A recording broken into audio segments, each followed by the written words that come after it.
সুপ্রিয় ভিউয়ার্স, আসসালামু আলাইকুম।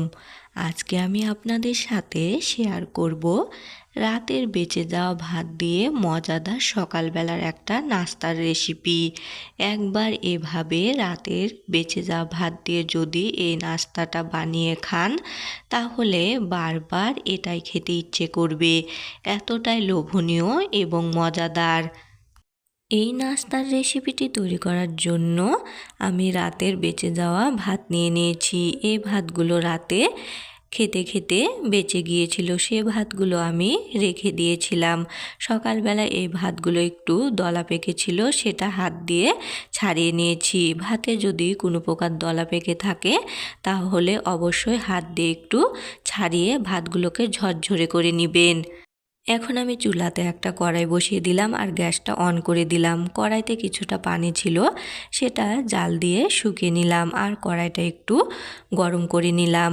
এখন আমি কিছুটা রান্নার তেল কড়াইতে দিয়ে দিলাম। দিয়ে তেলটা গরম করে নিয়ে আধা চা চামচ পরিমাণ আস্ত জিরা আর 2টা আস্ত শুকনা মরিচ দিয়ে ফোড়ন দিয়ে দিলাম। ফোড়নটা একটু নেড়ে একটু হালকা করে ভেজে নিলাম। এখন আমি কিছু আলু ভাজি যেভাবে কাটে ওভাবে কেটে রেখেছিলাম সেগুলো দিয়ে দিলাম, আর কিছু গাজর ওই ভাজির মতো করে কেটে রেখেছিলাম সেগুলো দিয়ে দিলাম।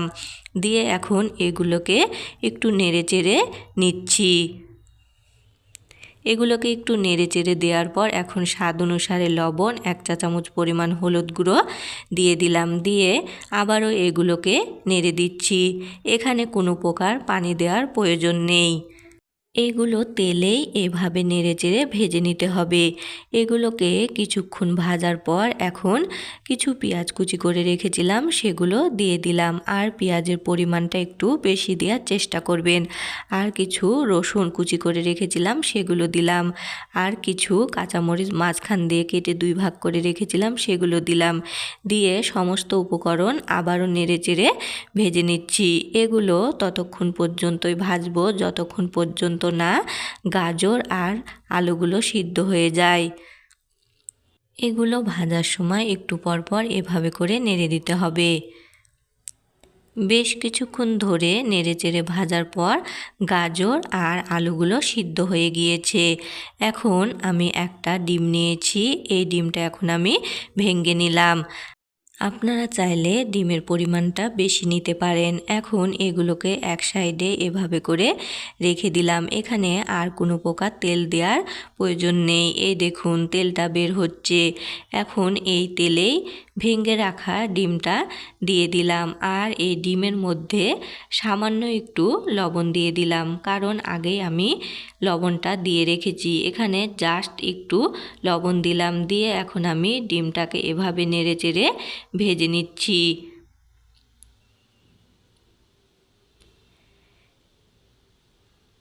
ডিমটাকে ছোট ছোট টুকরো করে আমি ভেজে নিলাম। তারপরে সমস্ত উপকরণ এখন একসাথে মিশিয়ে কিছুক্ষণ ভেজে নিচ্ছি।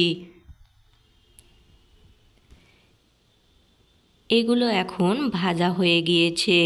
এখন আমি রাতের এই বেঁচে যাওয়া ভাতগুলো এর মধ্যে দিয়ে দিলাম। দিয়ে এগুলোকে নেড়েচেড়ে ভেজে নিচ্ছি।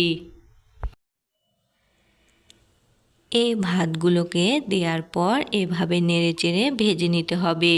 এগুলোকে খুব ভালো করে মিশিয়ে নিতে হবে।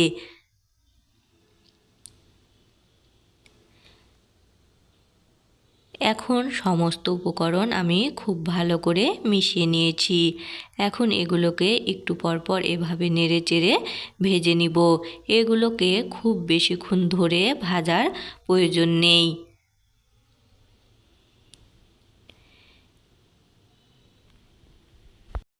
আর এ পর্যায়ে ভাতগুলো যখন ভাজবেন তখন কোনো অবস্থায় নাড়াটা বন্ধ করা যাবে না। নাড়া বন্ধ করলে ভাতটা পুড়ে তলে লেগে যাবে, তাই এগুলোকে এভাবে নেড়েচেড়ে ভেজে নিতে হবে। এখন আমার ভাতগুলো ভাজা হয়ে গিয়েছে। এখন আমি একটা বাটিতে এগুলো পরিবেশন করেছি। কি অসাধারণ লোভনীয় ভাত ভাজা হয়েছে। এখন এই বাটিটা সুন্দর করে ডেকোরেশন করার জন্য আমি কিছু শসা গোল গোল করে কেটে নিয়েছি। এখন এই বাটিটার চারপাশে এভাবে দিয়ে দিব, তাহলে এটা দেখতে আরও সুন্দর লাগবে।